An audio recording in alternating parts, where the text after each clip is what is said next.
Mais, ok. Alors, attends, je viens de le faire.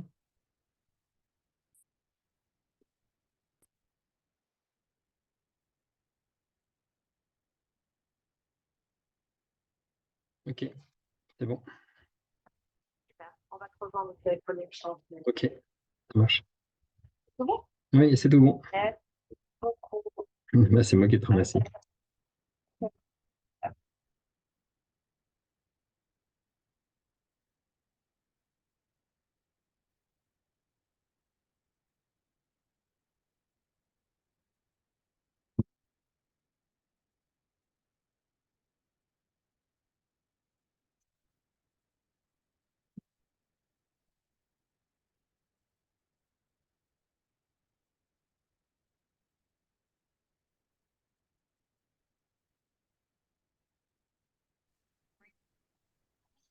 Bonjour. Alors, on attend encore Michael. D'accord. Merci beaucoup de nous accorder ce temps. Bah, c'est bien normal. Alors, j'ai plein de fenêtres ouvertes entre la plaquette parcours exécutif, la plaquette, voilà, sur la partie professionnalisation. Bonjour Catherine. Bonjour.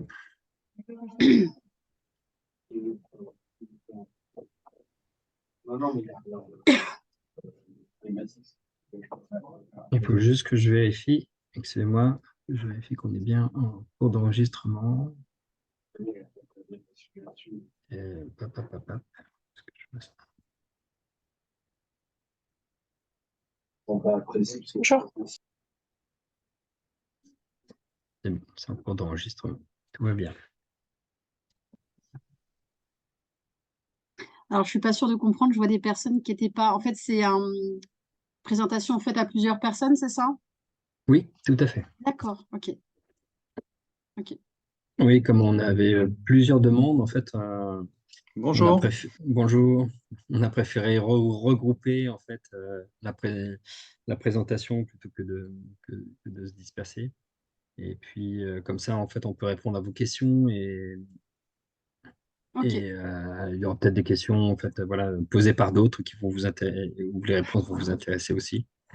On l'imagine, c'est la force de la coopération. Super. Alors, je regarde juste. Vous attendez d'autres personnes ou... Alors, on doit attendre encore une ou deux personnes, mais bon, après, on va se lancer et puis de toute façon, elles arriveront en cours de route. Oui. Ok. Bon. Si ça vous va. Bah ouais, on peut commencer. Vous êtes présenté, du coup, j'ai loupé le début. Non, pas encore, pas encore. Donc, ça va faire l'objet justement de notre première présentation. D'accord. Michael, en Moi, fait, ce que tu as loupé, c'est qu'en fait, on est plusieurs, c'est pas juste un rendez-vous pour nous deux, on est plusieurs dans la même situation. C'est pour ça que Ah, voilà, il y Voilà. a des gens que vous ne connaissez pas. en même temps, c'est pas plus mal. Voilà, c'est ce qu'on s'est dit. C'est ce qu'on s'est dit. Pas plus mal.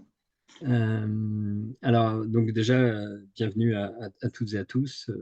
L'objectif, c'est effectivement de vous faire une petite présentation de la communauté de professionnalisation, qu'on appelle maintenant Objectif Professionnalisation. On a essayé d'harmoniser nos titres.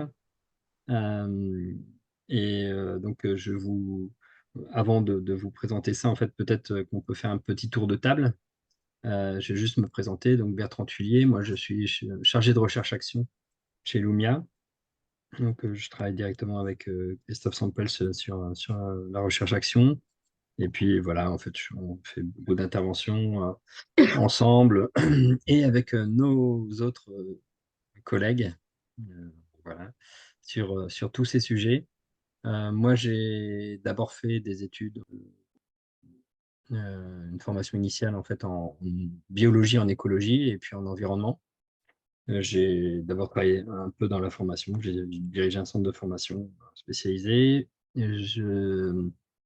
J'ai été pendant 17 ans consultant, on va dire, en développement durable, où j'ai fait beaucoup de bilan carbone parce que je me suis formé dans les tout premiers, puis j'ai été formateur pour l'ADEME. Donc, j'ai beaucoup développé ça. Mais je ne me suis pas arrêté à ça. À côté de ça, je travaillais sur les déchets, la mobilité, sur les plans de déplacement d'entreprise, sur les analyses du cycle de vie, sur l'éco-conception. Et puis, j'ai travaillé des questions aussi sociales. J'ai travaillé sur l'ACV social. Et enfin, il me manquait une partie, c'était la partie économique, puisque je n'ai pas de formation en économie. Et donc, je me suis formé il y a plus de 12 ans, 13 ans même maintenant, avec Christian Dutertre et Christophe Sampels, à l'économie de la fonctionnalité et de la coopération. Et à ce moment-là, en fait, j'avais créé avec Isabelle Delannoy l'atelier symbiotique. Et donc, je disais à Christophe et à Christian qu'il manquait une partie, en fait, notamment la régénération au modèle de l'EFC. Et puis, donc, Christophe a gardé ça en tête, pas tout à fait Christian, mais voilà. Et ça fait 11 mois que je suis chez Lumia, donc à travailler sur le modèle d'économie régénérative principalement.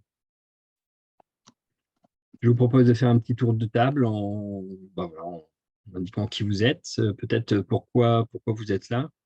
Et puis, si vous avez déjà en tête des besoins spécifiques, n'hésitez pas à me les confier, comme ça j'essaierai de répondre à ce besoin-là ou à ces besoins pendant la présentation.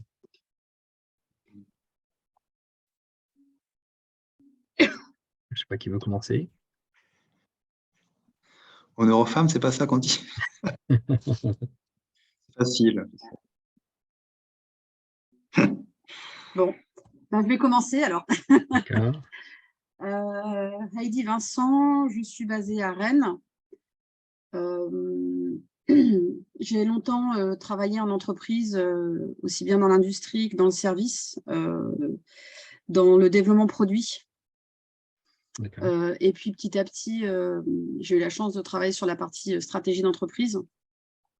Depuis 2016, je suis à mon compte sur la partie stratégie d'entreprise, avec quand même un background marketing. En 2017, j'ai commencé à travailler sur un ouvrage qui a été publié l'année dernière, qui est paru chez Duno sur c'est quoi le slow en entreprise. Et en travaillant sur ce sujet qui n'existait pas au démarrage, parce que c'est la slow food, je me suis fortement intéressée au nouveau modèle économique, au régénératif, au biomimétisme, etc. Et j'ai appris en faisant, j'ai interviewé pas mal d'entreprises qui étaient engagées dans cette démarche depuis longtemps. Après, il y a la RSE qui est arrivée, mon bouquin est sorti. Donc, j'ai fait de la recherche pour ce livre-là. On a essayé de travailler sur des nouveaux modèles organisationnels. Et en sortant ce bouquin-là, je me suis dit, tiens, il y a l'ISO 28000, il y a la loi Pacte qui vient de sortir, il faudra que je mette à jour mes connaissances, ou que je formalise toutes les connaissances acquises en faisant la recherche. Et j'ai suivi une formation pour le déploiement d'une démarche RSE. Donc moi, je n'ai pas du tout la casquette scientifique, puisque je viens clairement d'une école de commerce et puis d'une école de management, mais avec depuis toujours ce souhait de faire ça. Donc, je me suis formée à la RSE, je me suis formée, j'envisage de me former à plusieurs formations de l'Institut des futurs souhaitables. Je suis tombée par hasard sur l'ABD de Christophe Sampels, évidemment, pendant que je rédigeais le livre, donc ça m'a toujours intéressée. Et donc là, je me pose la question, pour accélérer cette formation, même si je fais pas mal de recherches en ce moment, est-ce que Lumia, que je suis attentivement, ne serait pas la clé? Voilà, avec un projet d'aller à fond dans justement l'accompagnement aux transitions et aux nouveaux modèles économiques. D'accord. Voilà. Bon. Et je suis franco-anglaise, juste un détail, mais ça peut peut-être servir. Oui, bien sûr. Et j'ai passé beaucoup de temps en Chine aussi, ça peut servir, dans l'industrie chinoise. Ok. Voilà. Et est-ce que vous avez des besoins particuliers? Besoin de comprendre la différence entre le parcours exécutif et puis le parcours donc objectif professionnalisation. Me même si j'ai bien lu la plaquette sur les engagements de chacun, le rôle de chacun et les objectifs, comprendre concrètement comment ça va prendre forme, comment on peut décider. Je n'ai pas forcément compris le tableau tarifaire. Moi, je suis vraiment dans la reconversion vers une nouvelle structure, en fait. Mhm. Et du coup, essayer de comprendre les engagements qu'on doit prendre avec vous, etc. D'accord. Voilà, Parfait. sur cette partie-là. Parce qu'à la base, j'avais envisagé vraiment de faire le parcours exécutif. Et Mhm. en échangeant justement avec quelqu'un de Lumia, on m'avait dit que ce serait plutôt la recherche-action. Enfin, la partie, vous appelez ça parcours objectif professionnalisation, voilà. C'est ça. Merci. Très bien. Merci. Je sais pas qui veut prendre la suite. Bah, je veux bien. Michael Le Goff, en transition professionnelle. Moi, j'ai un double parcours universitaire, ressources humaines et communication des organisations. Et mon gros du parcours lié à ma transition actuelle, c'est que j'ai créé une agence de communication et d'événementiel il y a 19 ans, basée à Rennes, avec aujourd'hui 12 collaborateurs, une associée à qui je viens de céder le relais jusqu'à la fin de l'année. Donc, dans 2 mois, je suis à taux plein, la transition professionnelle.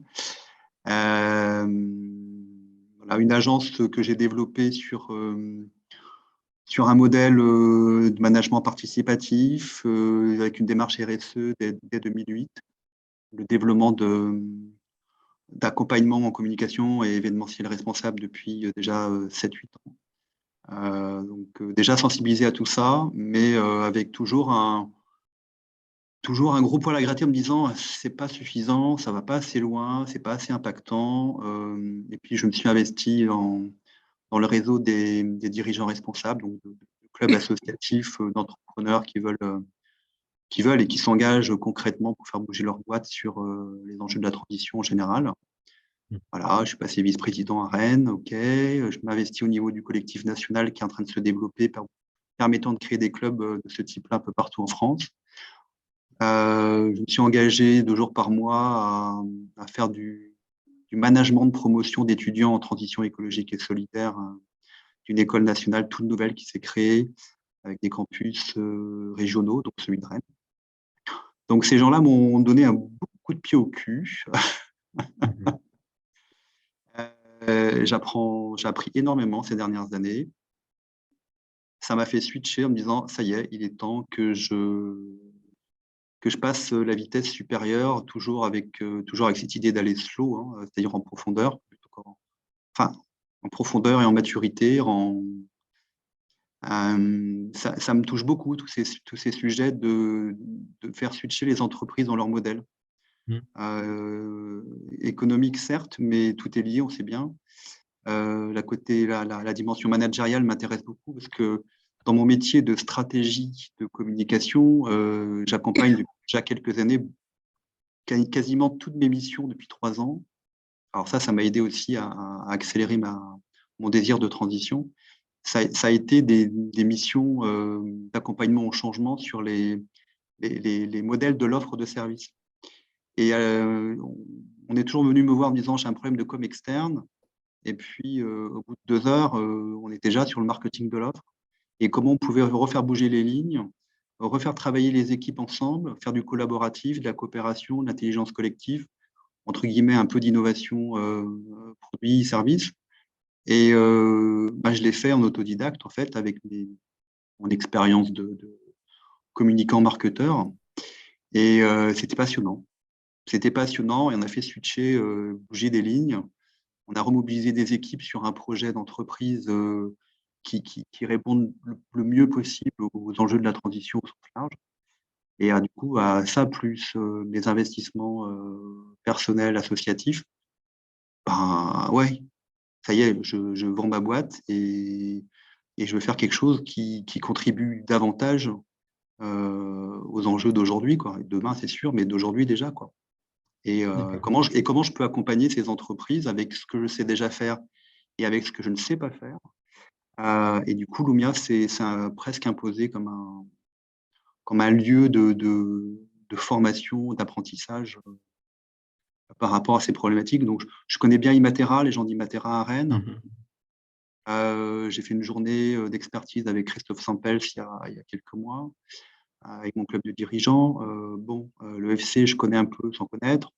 Le régénératif, pareil, on s'est un petit peu impliqué dans la CEC Ouest, là, sans aller trop loin pour l'instant. Donc voilà. Et les questions que je me pose par rapport à Lumia, c'est les mêmes qu'Heidi. C'est-à-dire, c'est quoi la différence entre les deux parcours de formation? Qu'est-ce que je vais y trouver? Et bon, après, il y a la question tarifaire, ça vient après.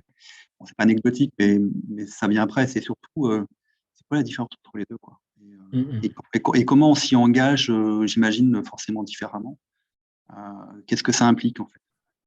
Ok. Et pour aboutir à quoi? Voilà. Très bien. C'était un peu long. Non, mais c'est vrai très que j'ai clair. pas précisé que je connaissais aussi Imatera à Rennes et qu'avec Mickaël, on se connaît très bien et on aimerait monter un truc ensemble. Voilà. Voilà. C'est bien, tu as rebouclé. Ouais. Et moi aussi, j'interviens en école, en fait. Je suis cheval de Troie en école de commerce je suis censée faire des cours de marketing et en fait, je leur fais des cours sur les nouveaux modèles économiques. Ça reste du marketing, mais un peu plus vertueux. Oui, Voilà. je connais bien ça, hein, les interventions. Voilà. On a un programme et on fait un autre programme qui est un peu plus riche. Ok, très bien. Je ne sais pas si Aline veut prendre la suite. Donc, Aline Perrin, moi, je fais partie du groupe Davidson. Donc, c'est une ESN de 3000 personnes, principalement basée en France, dans toutes les régions, mais aussi au Canada, en Espagne, au Luxembourg, en Suisse et en Belgique. Et je suis Climate Impact Manager au sein de ce groupe. Et donc mon rôle, ça va être de sensibiliser tout le monde, évidemment, aux enjeux de la transition écologique, donc tous mes salariés, mais aussi mes clients et puis mes fournisseurs. Et puis de baisser nos externalités négatives, dont nos émissions de gaz à effet de serre, augmenter nos externalités positives, et puis mesurer tout ça au fil du temps. Et comme notre principale production, en fait, c'est surtout du jus de cerveau pour nos clients, ça me semble important de m'assurer qu'on n'est pas en train j'aimerais bien qu'on ait des missions où on propose en fait à nos clients d'aller vers d'autres types de modèles d'affaires plutôt que de mettre des devs pendant des jours et des jours pour finalement aboutir à quelque chose qui n'aura pas lieu soit de perdurer ou qui ne devrait pas avoir lieu de perdurer dans les années à venir. Donc, je pense que ça vaut le coup qu'on en discute avec nos clients et qu'on leur propose d'autres choses. Voilà. D'accord. Besoin particulier? L'idée, c'est que je comprenne effectivement un peu mieux le contenu du programme, dans comment est-ce que on peut l'utiliser d'un point de vue très pragmatique, très concret, et puis pour pouvoir le déployer chez les 2000 clients chez qui on peut être. Évidemment, quand je dis ça, ça va pas se faire du jour au lendemain, hein, mais Non, c'est sûr. j'aime bien me donner des petits objectifs un peu sympas. Très bien.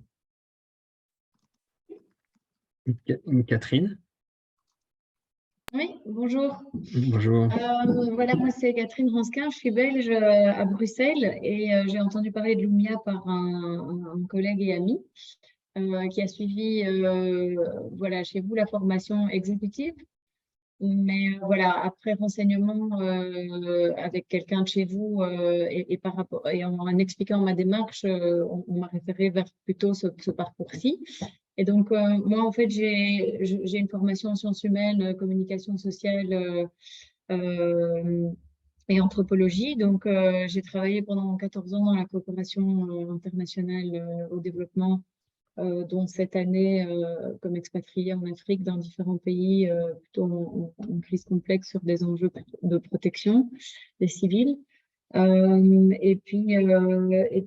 Voilà, après 14 ans dans ce domaine-là, j'ai eu envie de me réorienter. Je me suis à ce moment-là voilà, dirigée vers l'acquisition des fondamentaux de la posture coach. Et donc, je travaille depuis 2014 comme coach indépendante. J'accompagne des individus en transition professionnelle.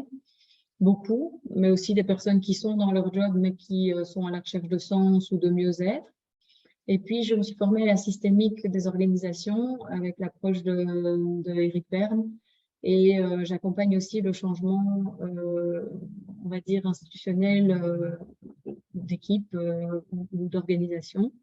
Et voilà, depuis environ 2 ans, j'ai envie de pouvoir mettre ces compétences, on va dire, de coach. Je donne des formations aussi sur tout ce qui touche au leadership en entreprise et j'ai eu envie de mettre ces compétences plutôt à disposition d'organisations qui ont comme envie de questionner en fait leur impact énergétique, écologique, social et d'entrer en réflexion sur la manière dont ils peuvent se transformer en interne pour être plus sensibles en fait à ces enjeux-là.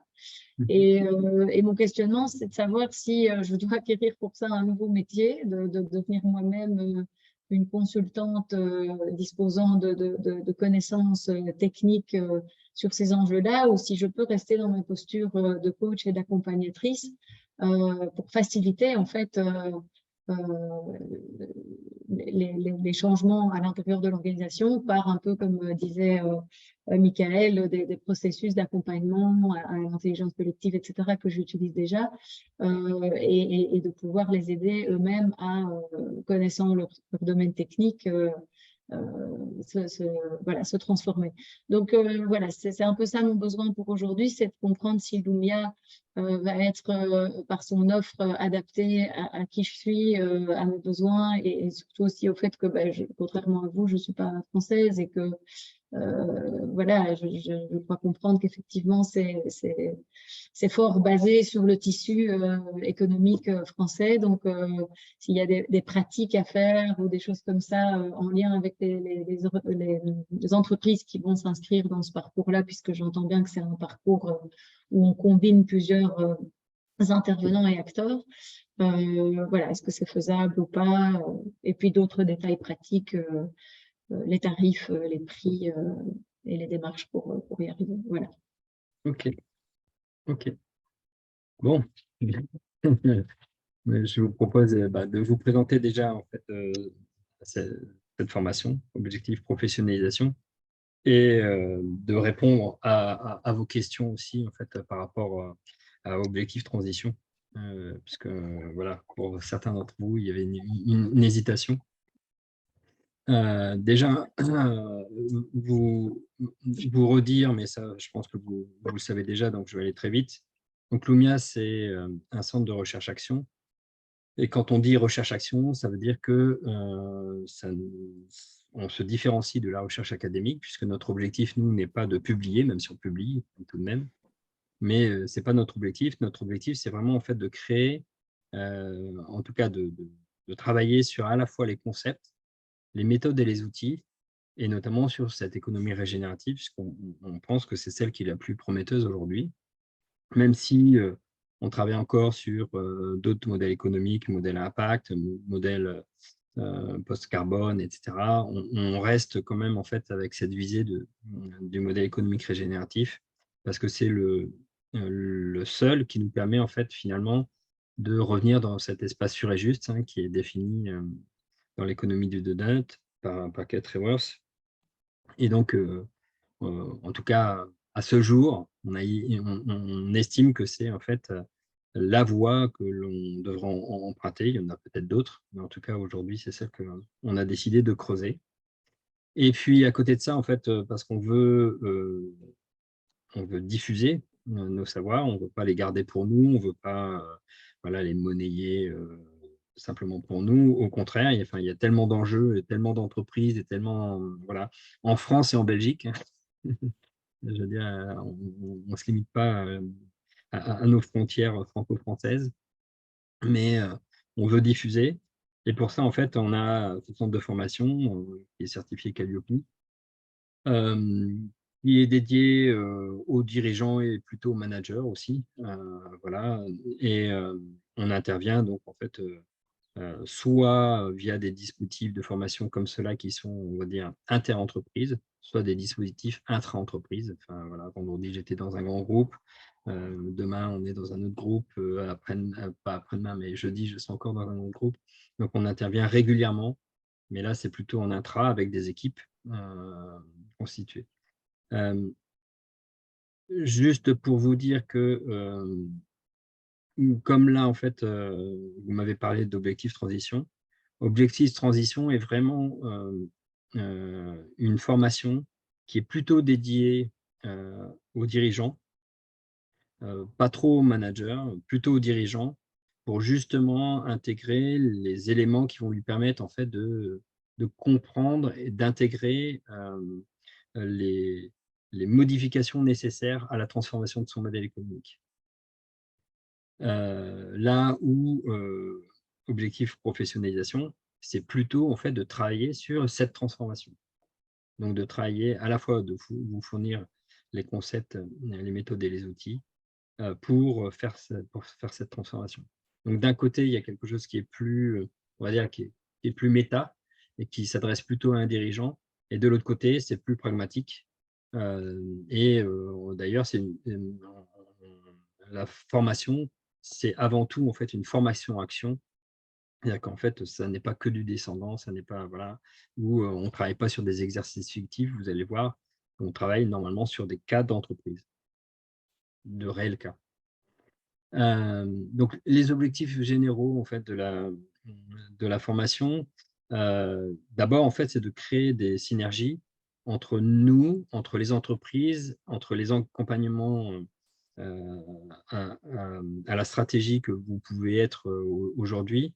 Et ce qu'on souhaite faire, c'est justement mobiliser un petit peu l'ensemble de ces acteurs pour pouvoir avoir une pratique et pour pouvoir en fait mettre en œuvre dans l'entreprise ce modèle économique régénératif. Donc, quand je dis ça, c'est que ce qu'on cherche vraiment à faire, c'est que ce soit vraiment pragmatique. Alors bien sûr, il y a du descendant, hein, parce qu'il y a quand même des concepts derrière tout ça. On déconstruit aussi des choses. Donc, par exemple, la logique volumique. La logique volumique, elle doit être déconstruite, mais pour déconstruire, il faut aussi comprendre pourquoi il faut la déconstruire. Donc, en fait, voilà, on apporte des éléments. Il y a des éléments de diagnostic, etc. Mais en tout cas, l'objectif, c'est vraiment en fait, que les personnes puissent s'impliquer. Alors, actuellement, on fait le premier cursus, hein, la première promo. Et vous voyez, il y a 2 personnes de cette promo qui ont décidé de retravailler entre les sessions sur justement comment on organise les éléments qu'on leur a donnés. Et donc, moi, je fais quelques réunions avec eux de temps en temps pour justement essayer en fait de consolider les apports que l'on fait et pour pouvoir en fait les chaîner pour avoir une logique qui correspond peut-être à plus de personnes. Parce qu'on s'est aperçu que bon, Christophe et moi, on a plutôt une façon de faire qui est un peu qui est en arborescence. Il y a des gens qui fonctionnent en arborescence, puis d'autres qui ont un fonctionnement plutôt linéaire. Et donc, nous, on est plutôt en arborescence. Et on s'est aperçu que dans la formation, il y a des personnes qui sont aussi, et les deux sont tout à fait valables. Hein. Il n'y en a pas une qui est meilleure que l'autre. Mais de ce fait-là, comme nous, en fait, on n'a pas ce mode de fonctionnement cognitif, c'est bien en fait de travailler justement avec des personnes qui ont ce mode-là pour essayer d'être les plus vulgarisateurs possibles, parce qu'on est sur des sujets qui sont quand même un peu complexes. Et donc, l'objectif, c'est ça, c'est de rendre parce qu'on ne fait pas la formation pour nous, hein, on la fait pour les personnes et qu'elles puissent s'approprier les choses pour pouvoir en fait les développer ensuite en entreprise. Alors, de ce fait-là, à qui ça s'adresse? Alors, ça peut s'adresser à 4 types, enfin, on va dire 2 types de personnes, mais finalement avec des combinaisons différentes. C'est soit un change maker interne. Alors aujourd'hui, on a quand même en fait des dirigeants dans cette formation. On a 2 dirigeants sur les 13 personnes qui font la première promo. Mais c'est plutôt sinon, en fait, ce qu'on appelle des change makers internes, donc des personnes, soit responsables RSE, etc. C'est peut-être le cas d'Aline, donc des personnes qui ont un impact dans l'entreprise, qui peuvent faire bouger les lignes et qui font partie, en fait, du personnel de l'entreprise.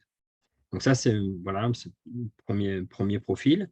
Le deuxième profil, en fait, c'est le profil du consultant, mais on peut avoir deux types de consultants. Ça peut être soit un consultant externe, mais qui est dans l'entreprise. C'est-à-dire vous intervenez déjà en fait dans une entreprise, chez un de vos clients, et puis cette entreprise souhaite que ce soit vous qui finalement fassiez la formation pour l'aider à passer son modèle au modèle régénératif.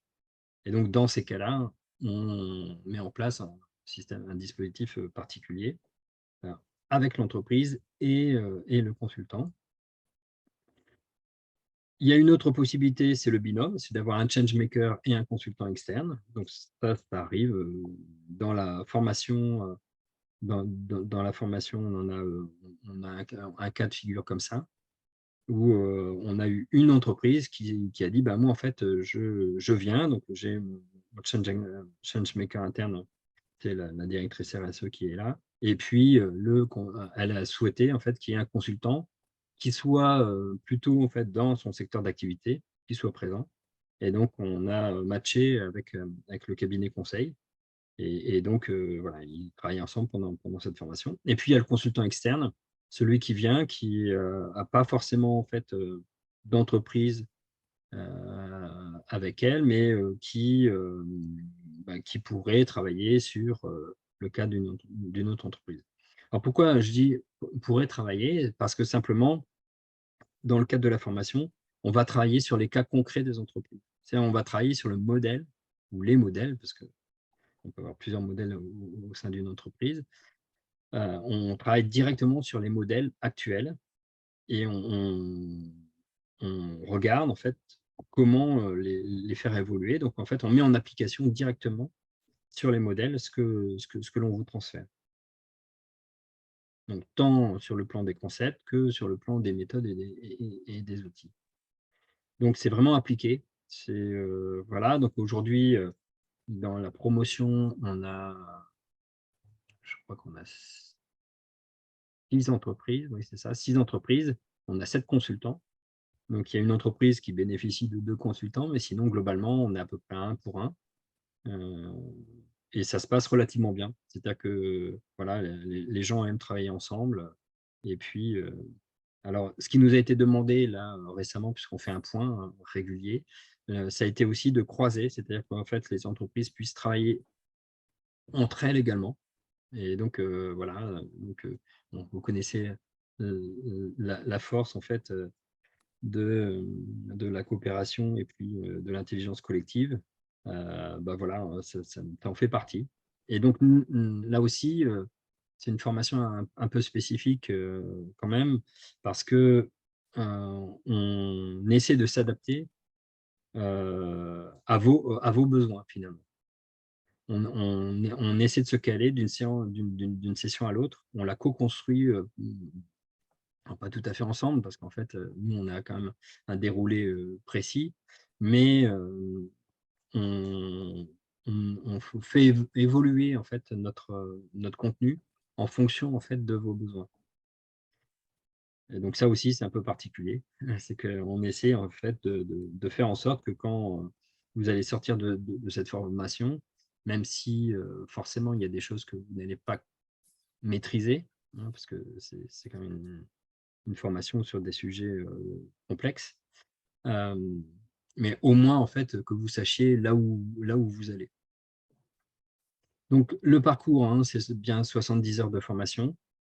Donc c'est 5 sessions de 2 jours. Ces sessions de 2 jours, elles ont lieu à Lumia, donc chez nous. On a une belle yourte en fait pour vous accueillir. Je ne suis pas dans cette yourte malheureusement aujourd'hui, mais c'est un endroit vraiment très très sympa. On est en pleine nature, etc. Enfin voilà, ça nous permet aussi d'aller vers le slow dont j'ai entendu parler tout à l'heure.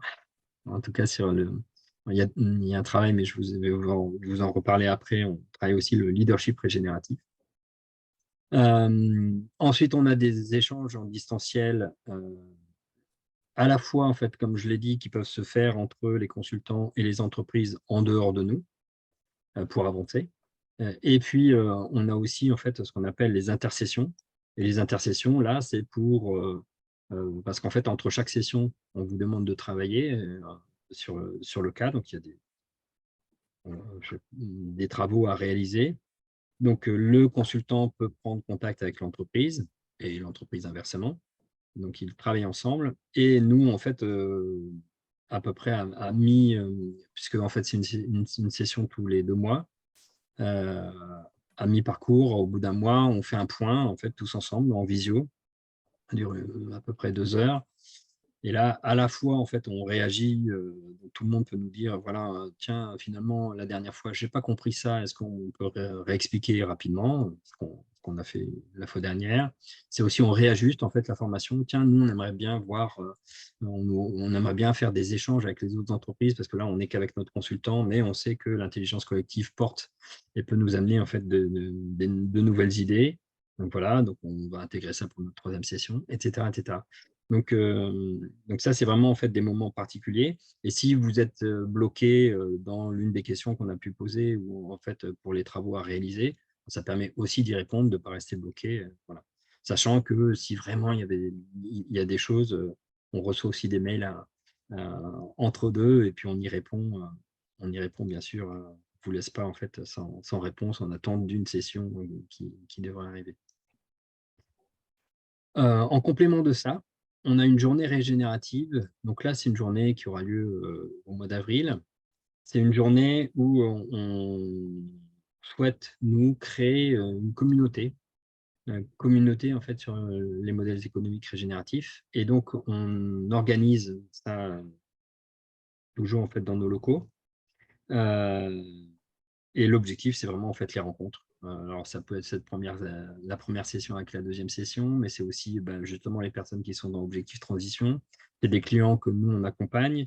Ça peut être des personnes de la CEC, ça peut être, enfin voilà, toutes les personnes intéressées, on va dire, par ces questions-là.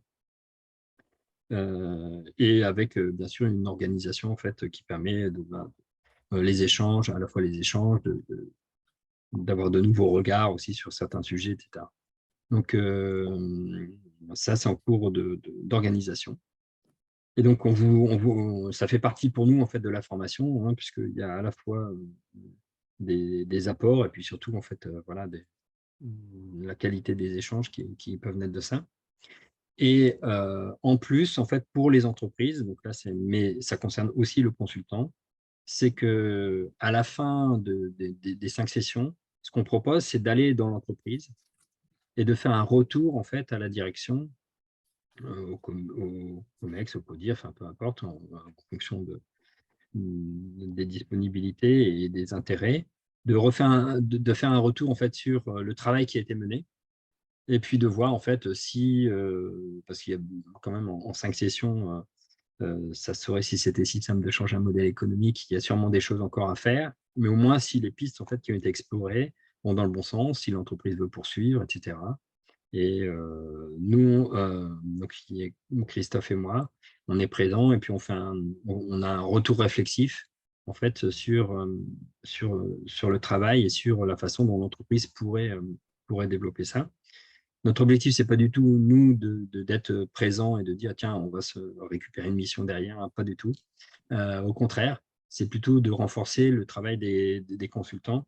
Ce que je n'ai pas dit, c'est que nous, chez Lumia, vous avez vu, hein, on est vraiment centre de recherche-action et centre de formation. On ne veut surtout pas être consultant. C'est pour ça qu'on forme des consultants. Donc ça, c'est bien défini chez nous, c'est bien dans nos têtes, dans nos missions. On accompagne des entreprises, mais quand on accompagne des entreprises, c'est simplement parce que nous, on teste aussi les méthodes et les outils sur lesquels on est.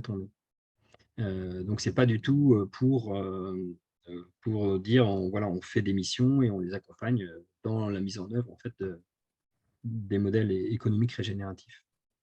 Et c'est pour ça que la journée régénérative est aussi importante parce qu'en fait, ça nous permet aussi d'avoir les retours et ça va nous permettre dans les années futures d'avoir le retour aussi des consultants.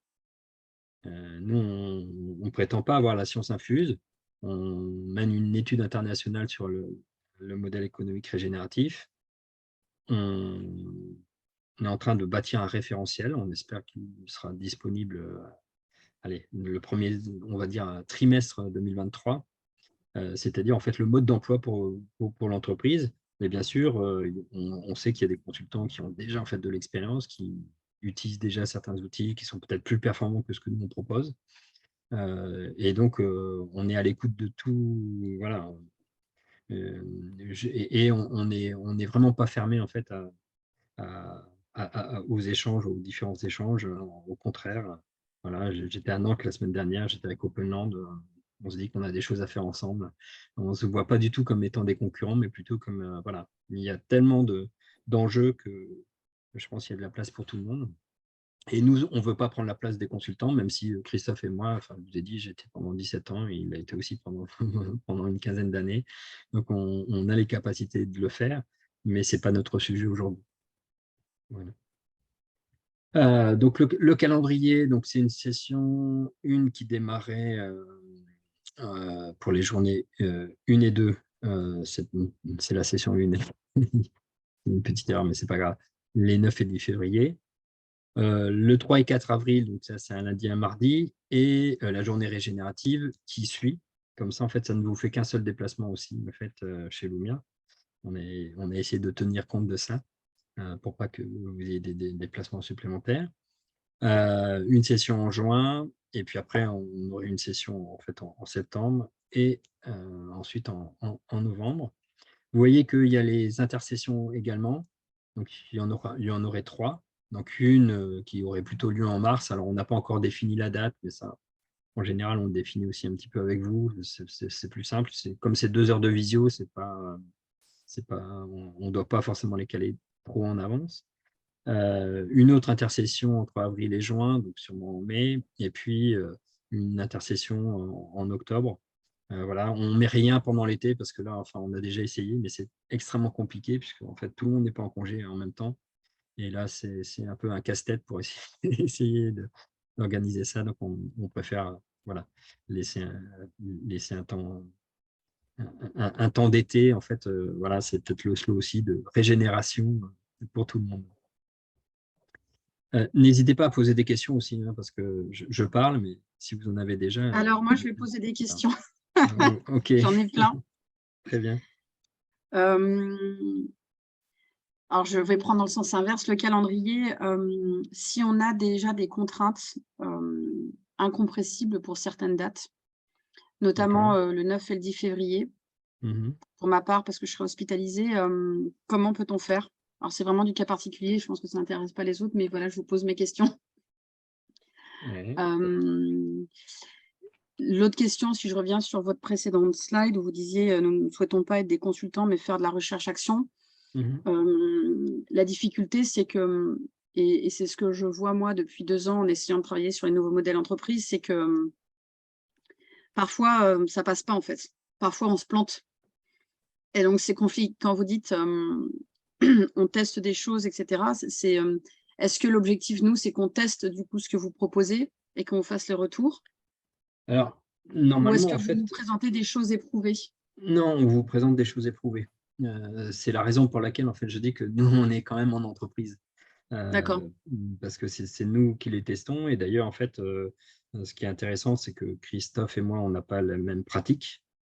On a maintenant, en fait, quelqu'un qui vient nous aider aussi sur le leadership régénératif, qu'on a embauché, mais que vous connaissez peut-être, qui s'appelle Romain Cristofini, qui a écrit un bouquin en fait sur la spiritualité en entreprise, et il est vraiment très très fort sur le leadership régénératif. Enfin, c'est un plaisir de travailler avec lui. Donc, on teste vraiment les choses. Enfin, voilà, j'étais avec Romain la semaine dernière dans une entreprise, on a testé des choses, ça a super bien marché. On se dit, bon, ok, voilà. Maintenant, tout le monde n'est pas Romain Cristofini, ou tout le monde n'est pas Christophe Sampèche, mais en tout cas, en fait, on sait ce qu'il faut, on étudie en fait ce qui fonctionne moins bien, parce que parfois ça arrive aussi qu'il y ait des choses, voilà. Mais D'accord. on se confronte et voilà. Et après, en fait, on vous propose des choses. Mais comme je l'ai dit, c'est aussi des échanges. C'est-à-dire qu'en fait, si vous avez une pratique, là, je vous ai parlé des 2 consultants avec qui j'échange en dehors en fait, de la formation. Eh bien, en fait, c'est aussi intéressant en fait, de voir comment eux pratiquent, comment ils l'envisagent. Et voilà, enfin, nous, on donne, on va dire, en fait, des éléments. Vous avez aussi vos propres façons de faire, Oui, vos propres dynamiques. Vous êtes plus percutant sûrement que nous, en fait, sur certains sujets, etc. Et enfin, franchement, nous, on est plutôt en posture d'humilité, hein. On a de l'expérience, certes, mais voilà, on ne considère pas en fait qu'on est les dieux du régénératif. On est comme tout le monde, on y travaille. C'est de la recherche qui nous permet d'avancer, la mise en œuvre en fait en entreprise, mais voilà, enfin, on accepte qu'il y ait des choses qui soient un petit peu différentes. On accepte aussi alors, les retours qu'on a eus là par rapport à nos 2 premières sessions de formation, on écoute, voilà, et on se dit, bah oui, là peut-être qu'on aurait pu le faire comme ça. Voilà. D'ailleurs, Mhm. vous serez la deuxième promo, ben, ça sera peut-être, vous aurez peut-être une autre façon, on fera peut-être une autre façon, parce qu'on se sera aperçu que ben, finalement, ça, on aurait pu le présenter comme ça, ou justement avec le chaînage logique qu'on est en train d'établir, mais peut-être qu'on le fera dans un ordre différent, etc. Voilà. D'accord. J'ai une autre question très, très concrète, c'est sur les Oui, dates. Vous parliez de oui. sessions et d'intercessions. Est-ce que les sessions donc, sont en présentiel Oui, elles sont en présentiel. et Ouais. elles ont lieu où? Ah, donc, chez Lumia, donc à Montsartou, on est C'est où situé, ça? c'est situé entre Cannes et Grasse, D'accord. donc au Parce soleil. que, parce que nous, on est aussi au soleil, mais de l'autre côté de la France. Oui, je sais, je sais. D'accord. Euh, alors, Ok. et ça, c'est vrai que c'est une contrainte. Maintenant, cette année, sur la première promo, on se balade dans les entreprises, mais je ne vous cache pas que D'accord. c'est extrêmement compliqué, Oui. parce que nous, on ne connaît pas les salles où on va, on ne connaît pas les lieux. On a eu un problème avec un traiteur, enfin voilà. Ça complexifie beaucoup les choses, alors D'accord. qu'en fait, quand on est chez nous, on maîtrise. C'est- Mmh. J'habite dans le nord de la France, hein, donc vous savez, je traverse moi pour aller travailler. D'accord. Pour moi, pour les formations, c'est la même chose. Je traverse D'accord. toute la Ok. France. Je- Mais, mais c'est vrai que c'est plus simple. On s'est aperçu que c'est à la fois plus simple, et puis on n'a pas voilà, de mauvaises, mauvaises choses qui peuvent arriver et qu'on maîtrise pas, quoi. Et ma toute dernière question, et je vais laisser la place aux autres. Moi, c'est combien, vous aimeriez avoir combien de personnes par promo? Alors, aujourd'hui, on a 13 personnes. Nous, on compte aller vers 18 personnes. 18 personnes, ça serait voilà, D'accord. globalement le maximum. C'est des petites. On ne veut pas être à 30, 40, etc. Même si on est à 2 formateurs, hein, on veut pas on veut pas avoir plus de monde. L'objectif, c'est que justement tout le monde puisse s'exprimer, que les groupes de travail puissent fonctionner correctement. Donc, on ne cherche pas un volume important. Ok. J'ai une Merci. question qui va aller voilà, en complément de ce qui a déjà été posé, mais si je comprends bien, justement, les groupes de travail, c'est de mettre en lien des consultants internes, externes avec des représentants qui sont issus d'entreprises et qui ont envie de pratiquer et d'appliquer les modèles. Et donc, ce travail, il se fait en présentiel ou en distanciel entre les membres de ces groupes? Il se fait Euh, il se fait essentiellement en présentiel. donc, comment vous Euh, conciliez les impératifs géographiques, justement Comme tout le monde est présent, en fait, il n'y a pas de problème. Non, Si non, je mais prends entre les sessions, justement. Donc, oui. entre les sessions, bah là, en fait, ça, après, je dirais que ça relève de l'organisation des personnes. pour l'instant, ça ne nous a pas posé problème. On a plutôt on a les personnes qui utilisent beaucoup la visio, hein, comme on le fait là. Ça fonctionne bien. Il y en a d'autres qui sont proches ou relativement proches. On a par exemple une consultante qui est à Paris, et je sais que la dernière fois, quand on a fait l'intercession, elle était dans les locaux de l'entreprise, qui est dans le Nord. Donc voilà, donc bon, c'est pas si loin, ça fait une heure de train. Après, mais Et en quelle tout est la état nature du travail justement qui est censé se faire entre les sessions en la termes nature, d'applicabilité des modèles? elle est plutôt de formaliser des choses, notamment une partie diagnostique, et comme ça, en fait, on ne perd pas de temps en fait, pendant la session à collecter de la donnée, à la mettre en forme, etc. C'est plutôt ça. Et puis, il y a quand même en fait un peu de réflexion quand même entre les consultants et les entreprises pour justement se dire, OK, est-ce qu'on avance dans la bonne direction ou pas? Voilà. Mais ça se fait pas à pas. Et donc, pardon, pardon, moi je sais que je ne serai pas là le 15 et 16 juin. D'accord. C'est quoi ces sessions-là? Est-ce que ça posera un problème? Il vaut mieux être absent à la première, parce que Ouais, là, ce sera en plein milieu. ça peut se rattraper. Là, c'est en plein milieu. Donc là, c'est plus compliqué. Après, nous, on n'a pas fait, on n'a pas fait jusqu'alors, c'est l'enregistrement de la session. Maintenant, enfin, je pense que 2 jours, de toute façon, vous ne pourriez pas rattraper, même si on enregistrait, je ne suis pas sûr euh, ce que l'on Et peut quel est le faire. thème de ce session 5 et 6? Alors, Enfin, quels sont les c'est. thèmes de tous les trucs? Parce que peut-être qu'il y en a d'autres qui ont d'autres Non, mais contraintes sur d'autres. voilà, je vais passer au programme après. Comment? Il y a un ordre logique, mais c'est vrai que cet ordre logique, il est pas figé dans le marbre. C'est-à-dire que quand on dit là, la session 5 et 6, comme j'ai dit, on réagit aussi en fait par rapport à vos besoins. Donc, par rapport à l'avancée des travaux. Donc, on se cale aussi en fait sur l'avancée des travaux. On avait demandé par exemple un travail pour la deuxième session et on s'est aperçu en fait que pour la majorité des groupes, les personnes sont passées à côté des enjeux. Donc, ça veut dire qu'on y revient finalement en fait en session 3 et donc ça veut dire qu'on a perdu un petit peu de temps. On va essayer de le regagner après. Mais l'objectif, c'est que vraiment vous vous appropriez les choses correctement et pas qu'on se dise non, bon, c'est pas grave, ils ont loupé les enjeux, on passe au stade suivant. Non, parce qu'en fait, si vous n'avez pas les enjeux précis, on va développer des choses qui vont être inutiles. Et l'objectif, quand même, à la fin, c'est que l'entreprise, elle se saisisse des choses pour pouvoir agir et que les consultants aient compris par rapport aussi. Voilà. Donc, on est plutôt à dire on retourne un petit peu en arrière, on reprend les choses et puis, une fois on sera calé, on repart. Donc, pour la session 5 et 6, on est plutôt en fait sur la partie stratégie, quand même, en fait, pour répondre. On est plutôt en fait sur la partie stratégique. Donc, c'est quand même un peu assez important comme module. Mais du coup, on fait Maintenant, quoi? Parce que moi, je sais déjà que je ne pourrais pas y être. oui, ben justement, c'est ça. J'ai pas une réponse formelle là.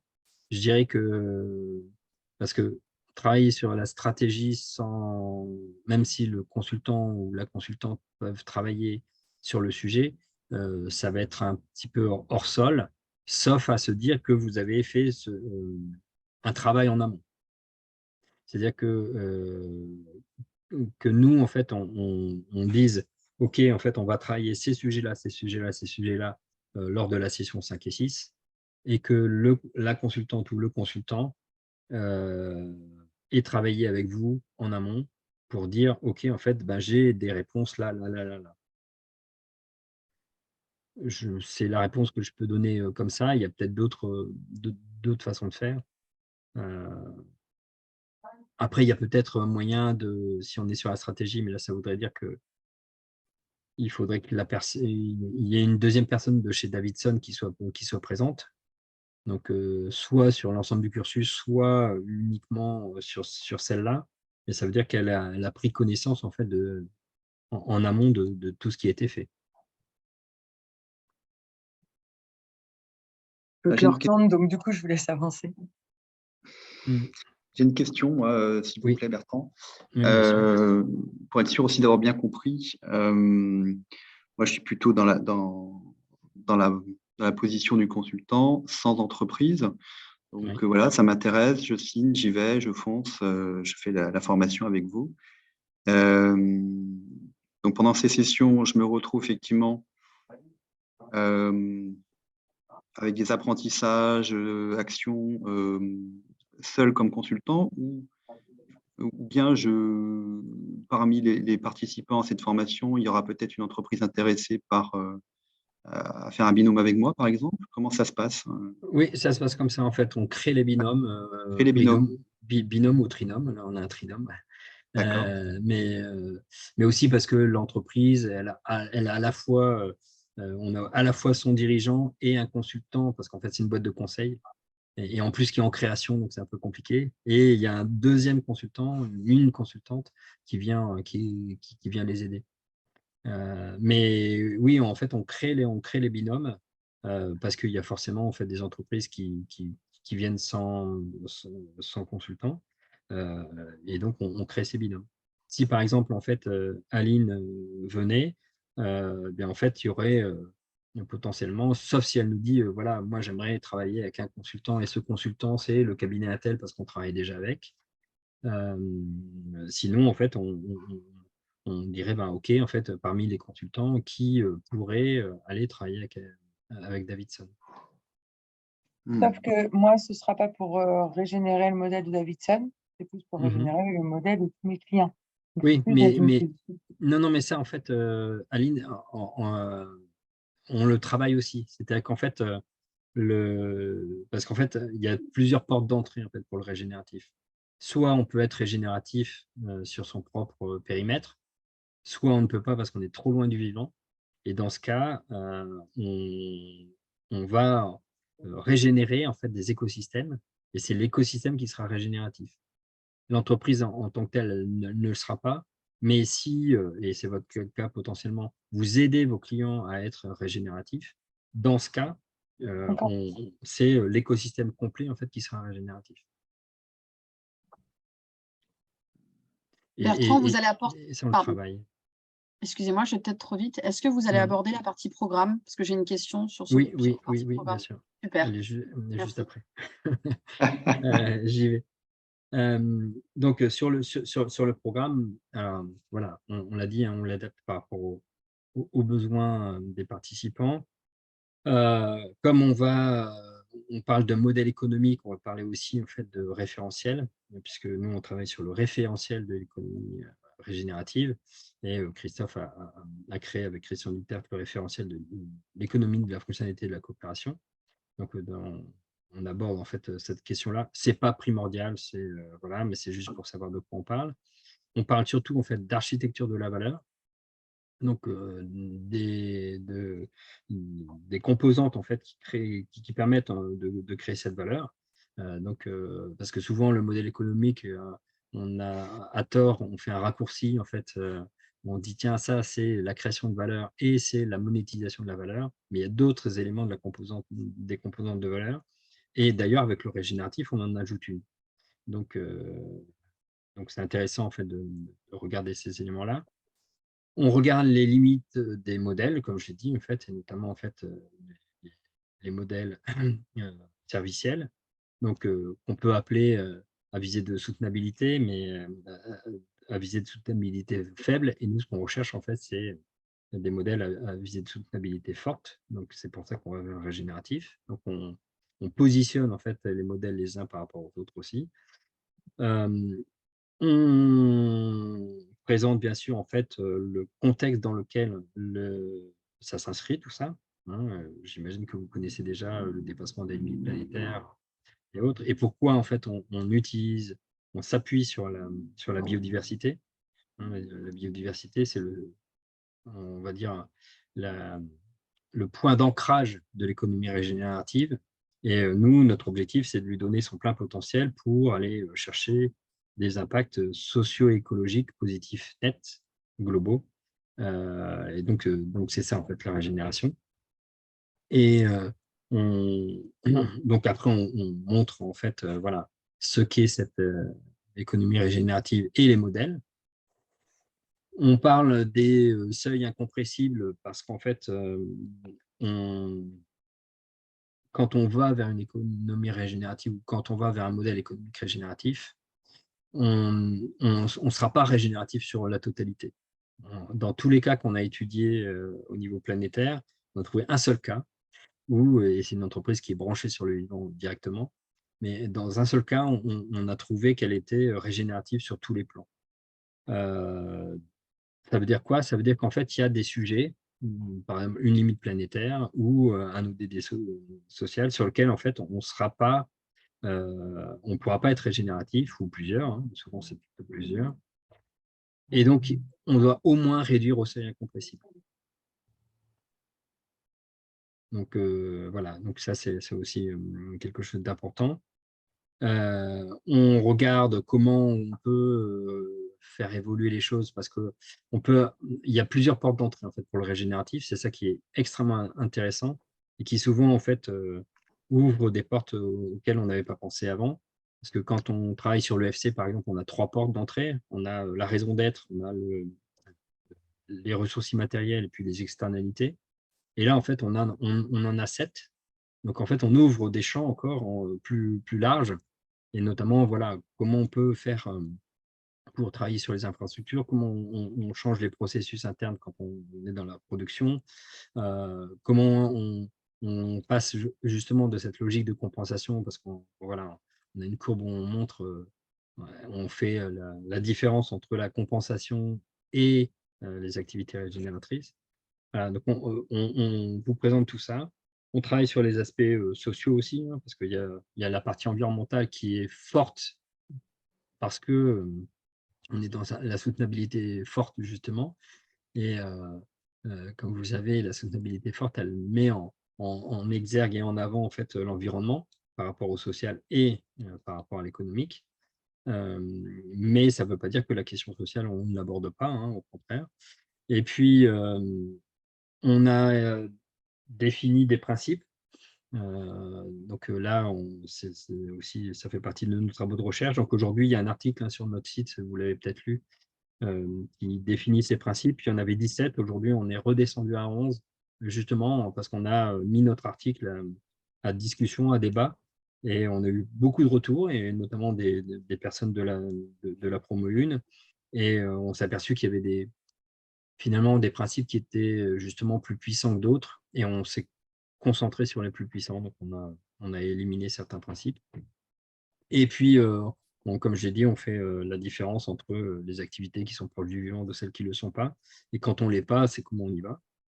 En parallèle de ça, on regarde tout ce qui concerne les moyens d'évaluation, parce qu'il faut pouvoir prouver qu'on est régénératif. Donc, comment on fait? Déjà, de où on part et comment on fait? Donc, c'est à la fois j'ai parlé de diagnostic tout à l'heure, mais aussi en fait dans la mesure ensuite.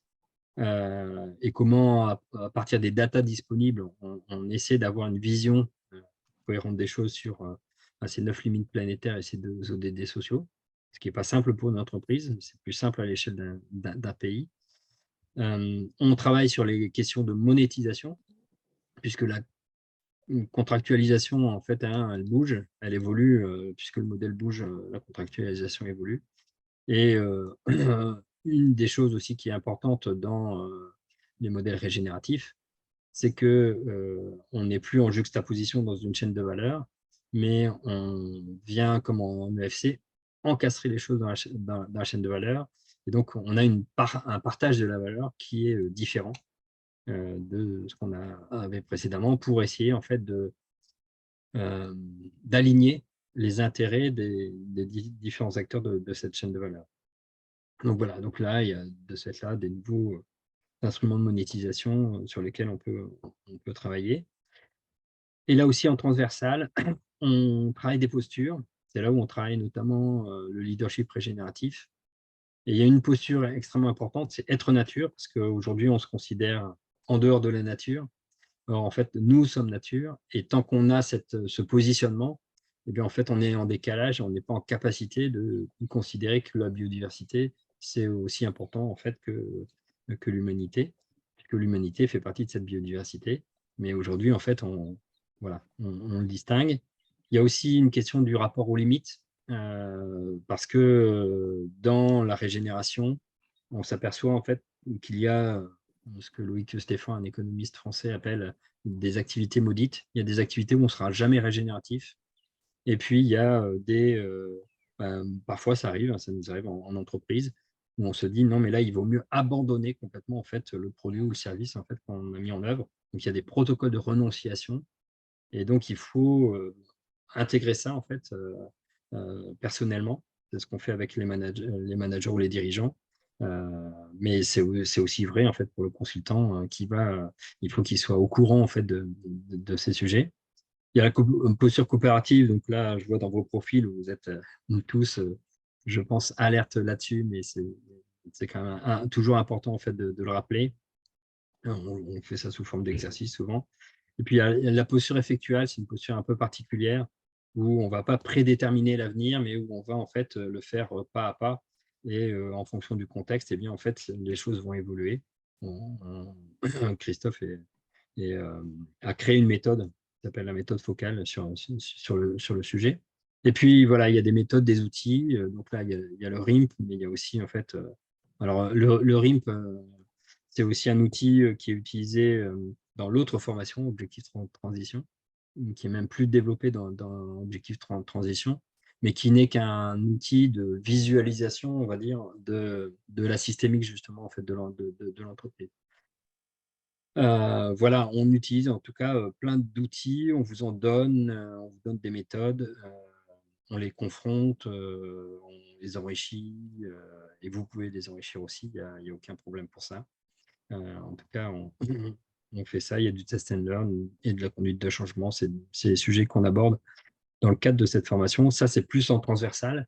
Donc voilà, il y a parfois, on s'arrête et puis on fait un processus, par exemple, être nature, on s'éloigne de la yourte, on va faire quelques pas, on va dans le parc, etc. Et puis, on essaie de faire cette connexion. Voilà, je pense avoir tout dit sur le contenu. Je peux répondre à vos questions.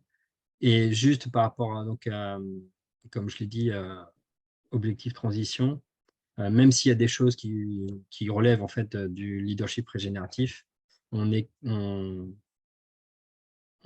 moins dans dans Objectif Transition. On est vraiment en fait dans la posture ou dans la compréhension du contexte dans lequel en fait se situe l'entreprise, plutôt que d'être dans la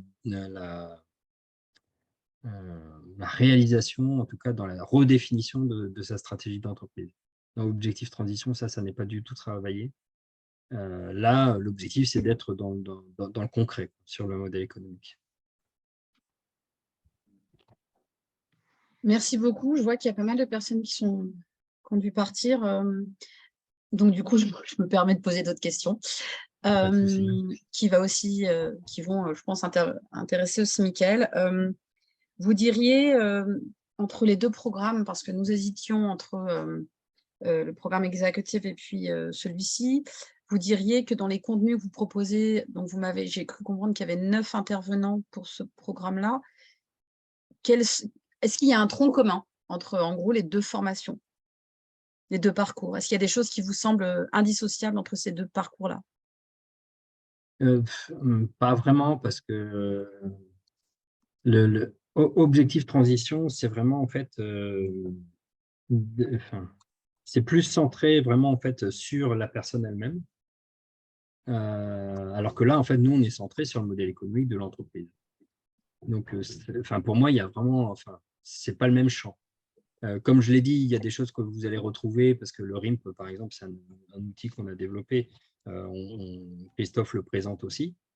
Mais Christophe, c'est l'un des X intervenants, alors que sur la formation Objectif Professionnalisation, là, on est directement dans le vif du sujet et on traite du modèle éco direct.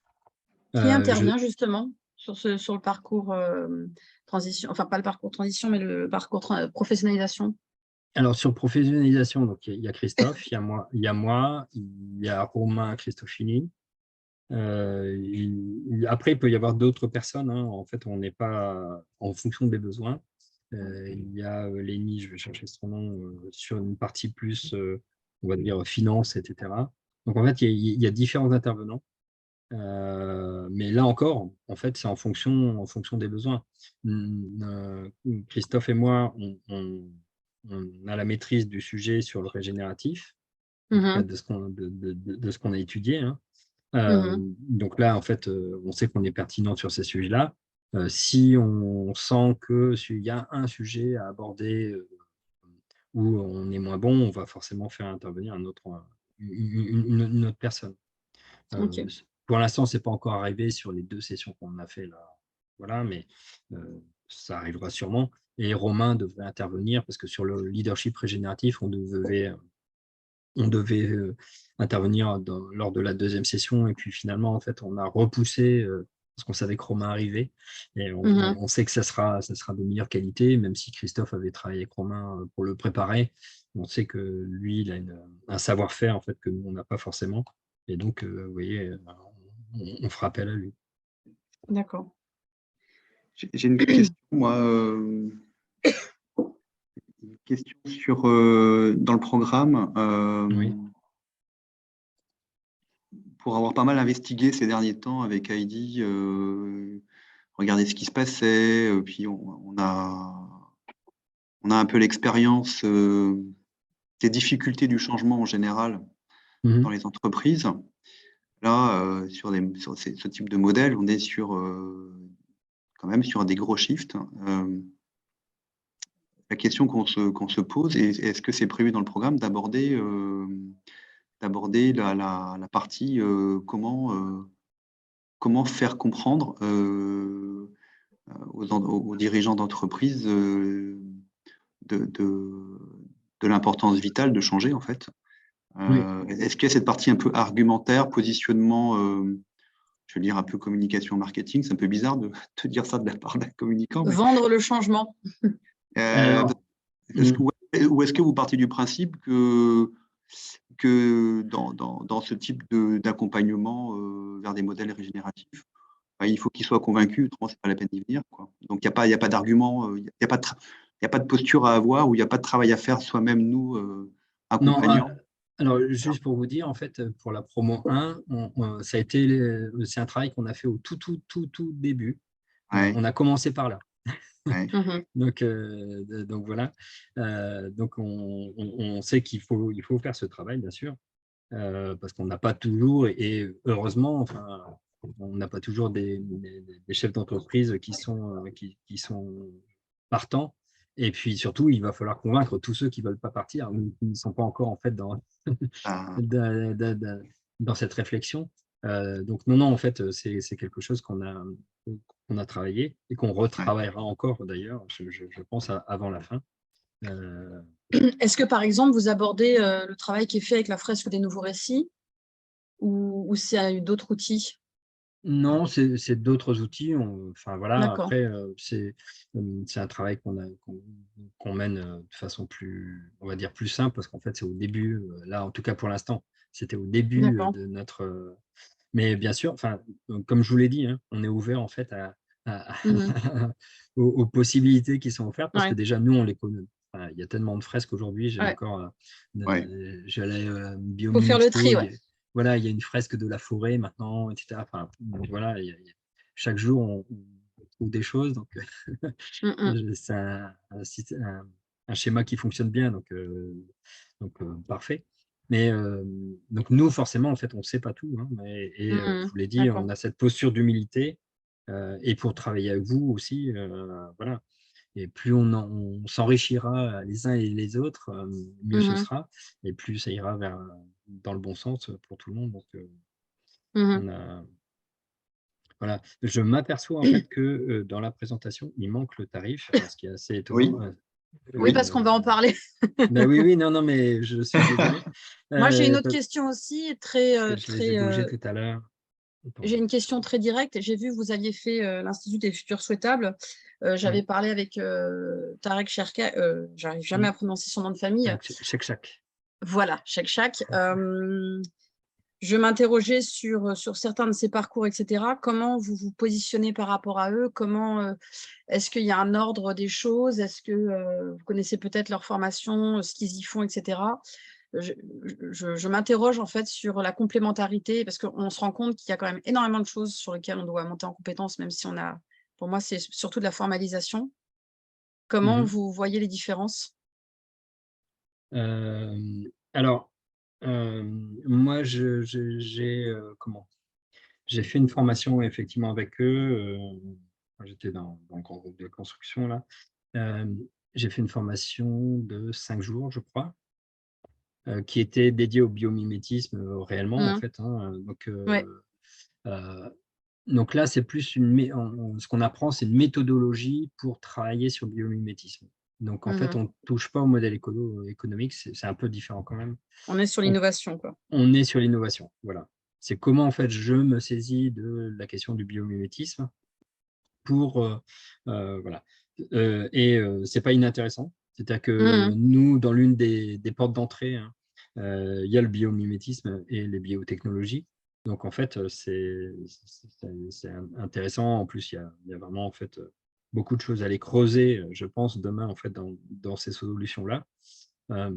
Mais ça sera plus en fait comme étant une porte d'entrée, justement en fait, que de venir transformer le modèle éco.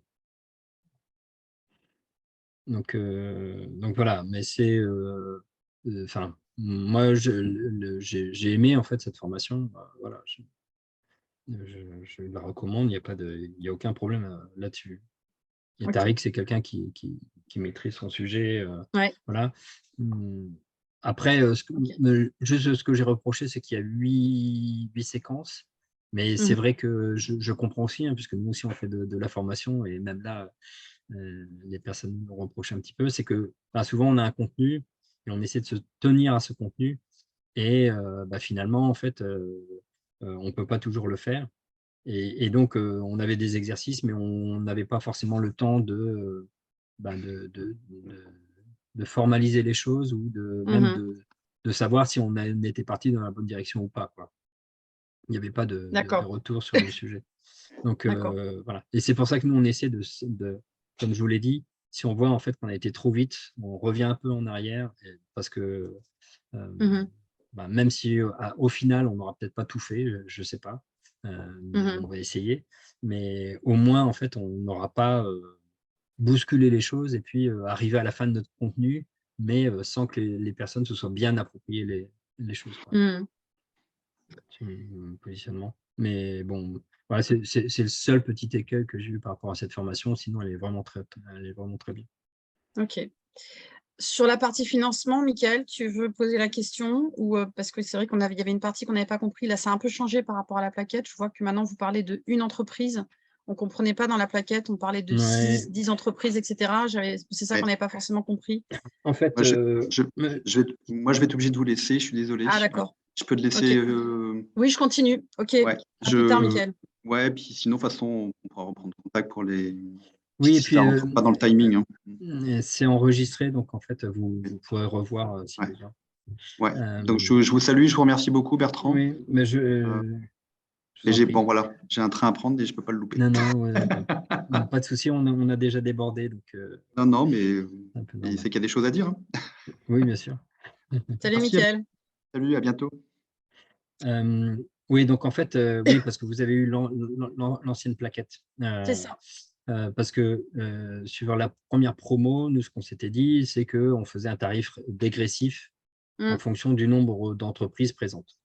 Oui. Le problème, c'est que d'avoir fait ça, c'est qu'on n'était pas, on est certifié Calliope, et il y a des personnes, et ça sera peut-être votre cas également, ils vont bien sûr chercher des fonds à leur OPCO pour pouvoir financer cette formation. Et en fait, ça bloquait. Ça bloquait en fait ce financement parce qu'il fallait qu'on attende de savoir combien il y aurait exactement d'entreprises. Et puis finalement, on a démarré, nous, voilà, c'était compliqué. On a démarré avec non, on a démarré avec 4 entreprises. Et finalement, en deuxième session, on a eu deux autres entreprises qui sont arrivées. Vous voyez, enfin bon, donc on s'est dit, ça nous facilite pas la chose. Donc on reste sur ce premier tarif, sachant que sur la première formation, de toute façon, on n'a pas dépassé les 6. Et là, je ne suis pas sûr que, dans les contacts qu'on a pour l'instant, en fait, je ne pense pas qu'on dépassera non plus les 6 entreprises. D'accord. Parce Donc, qu'aujourd'hui, ça veut dire qu'on a plus de consultants que d'entreprises aussi. Bah, il y a un gros besoin, hein. Il y a un gros besoin. D'accord. Je ne sais pas si on aura l'occasion, peut-être en dehors de ce format-là, maintenant, de discuter là-dessus, parce qu'on est, nous, je ne sais pas si c'est particulier, mais on est deux personnes. Michael est encore en entreprise. Moi, je suis à mon compte, mais on va se transformer. On souhaite travailler ensemble, avoir une structure à 2. Qu'est-ce qui est possible, sachant que c'est vrai qu'il y a des fois où moi, je ne serai pas disponible. Je vous ai dit notamment les 2 premières séances. En fait, malheureusement, j'ai une date d'hospitalisation. Je pourrais être disponible à distance, mais je ne pourrais pas me déplacer, par exemple. Qu'est-ce qu'on peut faire? Est-ce qu'on peut rediscuter de… alors, nous, c'est juste qu'on a clairement un réseau, un très gros réseau sur la Bretagne. On a des fonds limités pour le moment, parce on va avoir… on va monter la structure, mais pour le moment, on est en train de se former. On aura, en venant dans le sud de la France, on aura des frais de déplacement importants. Qu'est-ce qui est faisable? Et en plus, en termes d'OPCO, comment vous dire que quand on est indépendant, le financement est très limité. Qu'est-ce qui est possible? Mais c'est une discussion peut-être, est-ce que c'est avec vous qu'on doit l'avoir, bonjour le chat, ou est-ce que c'est avec quelqu'un d'autre, je ne sais pas. Alors, sur ce qui est possible, quoi. On peut étudier dans certains cas, effectivement, le tarif. Ouais.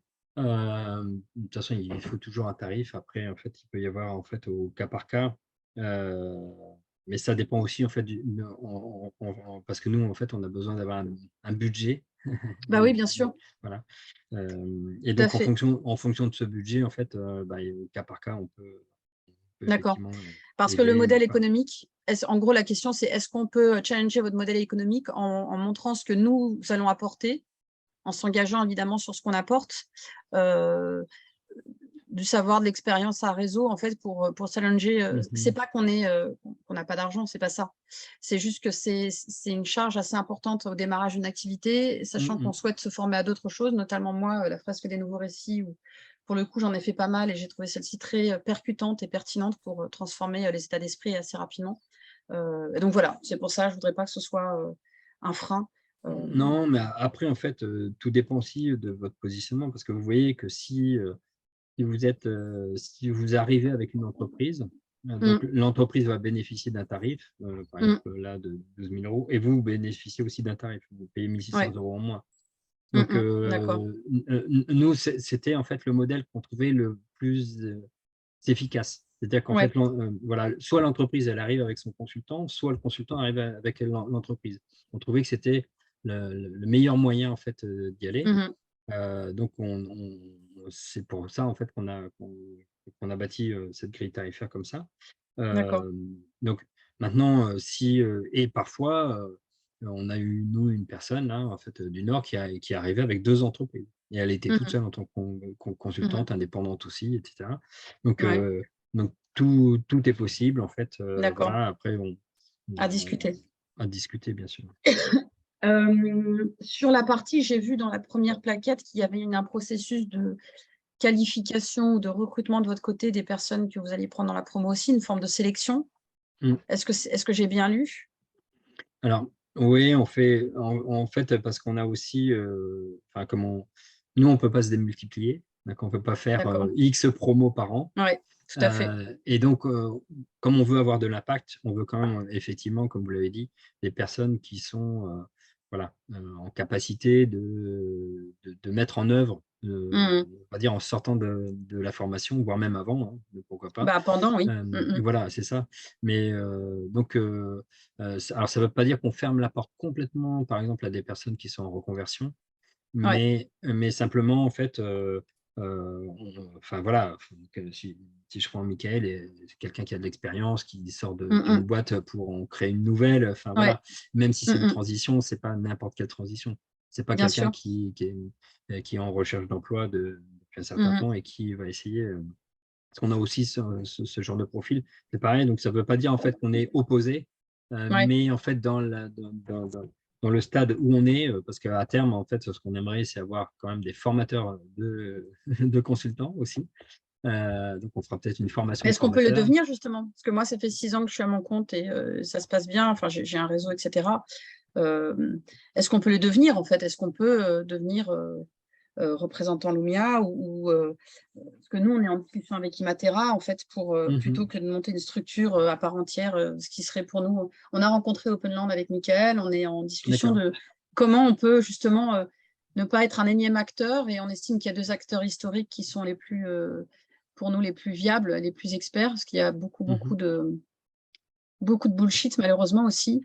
Oui, c'est Euh, ça. et donc, comment justement porter ce message? Enfin, moi, ça fait depuis 2017 que je suis Christophe Sampels. Comment faire en sorte, alors même si le slow, il y a des choses intéressantes aussi, sauf que c'est un concept qui est déjà, qui fait très bullshit de par son nom, ce qu'il est mal compris.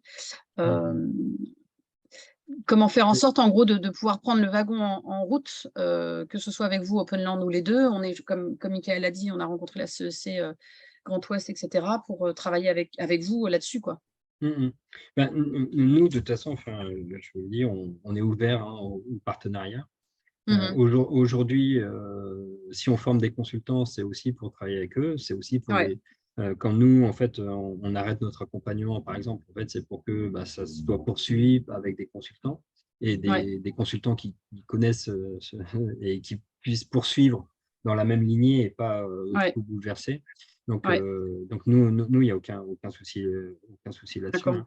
On est en contact avec quand même pas mal d'entreprises et nous, on sait qu'on n'ira pas, voilà. Il y a certaines entreprises qui nous demandent un accompagnement vraiment en fait en tant que consultant, on refuse. Donc c'est dommage, mais c'est comme ça. Et jusqu'alors, en fait, on n'avait pas de consultants formés. Ouais, Donc, je comprends. Ouais. mais demain, voilà, on a une liste de consultants et on dit voilà, vous pouvez vous adresser à telle personne. Ok. Quels sont vos critères justement pour savoir si nous, Michael et moi, pourrions rejoindre la prochaine promo? Ben, les critères pour moi, en fait, enfin, principaux, hein, c'est quand même, comme je l'ai dit, c'est vous, l'impact que vous pouvez avoir demain D'accord. par rapport à ça, et puis votre motivation. Mhm. Mhm. Voilà, je la sens bien. Bah, moi, Je la j'envisage de sens faire de la forte. recherche, en fait. Mais je sais pas, en fait, moi, je suis partagée entre, on me demande de réécrire un bouquin sur l'avenir du recrutement pour les nouvelles générations. Donc, pour moi, c'est complètement lié. En fait, il y a une problématique de nouvelle entreprise. On me sollicite pour éventuellement faire une thèse sur comment rendre la sobriété désirable, parce que voilà. Et puis aussi, j'ai clairement envie de travailler là-dedans. Mais les choses sont liées, en fait. C'est que j'ai fait de la recherche depuis 2017 et je continue à en faire, tout en ayant le boulot de consultant et formatrice. Donc, à un moment, il faudra prendre une décision, mais pour moi, c'est lié. C'est mon mode de fonctionnement, en fait. D'accord. Bah, écoutez, enfin, moi, je vais en reparler de toute façon avec Christophe. Hein, voilà. On reste en contact et puis, mais bon, enfin, pour moi, il n'y a pas de problème pour que vous puissiez rentrer globalement D'accord. dans le Ok. parcours. Feuilletez mon bouquin si vous avez la possibilité de tomber dessus. Je D'accord? Oui, l'avais passé à Sébastien Marcand à Rennes. Je ne d'accord. sais pas si, quand je l'avais rencontré, qu'il a fini de le lire et il m'a dit je vais te le renvoyer parce que je lui avais offert et que dans l'édition, ils n'ont pas d'argent. Et je lui ai dit non, donne-le à quelqu'un qui en trouvera l'utilité. Donc, je ne sais pas à qui D'accord. l'a donné, mais voilà. Non, c'est assez amusant parce que mon épouse a travaillé en fait sur ça en fait, mais il y a fort longtemps en fait. Je crois que c'était en 2013. Elle avait repris un master 2 en fait à Dauphine et elle avait Ouais. travaillé sur ce sujet-là. Le slow, C'était ça. Oui. appliqué à quel domaine? Appliqué en fait au management en entreprise. Ah, bah, ça pourrait vous intéresser de feuilleter le bouquin ou intéresser Donc votre femme. voilà. En tout cas, Oui, on a voilà. travaillé sur des modèles, justement. Ouais. Exactement. Ok, très bien. Je Voilà. vais débriefer avec Michael. On garde qui serait notre contact pour la suite, notamment cette organisation, cette logistique, ces tarifs, etc. Alors, vous vous adressez toujours à Émilie Quéron chez D'accord. nous. Et Ok. puis, voilà, elle nous fait un retour de toute façon. Voilà, c'est que nous, on est juste un tout petit peu moins disponible pour Bah, je répondre aux comprends, mails.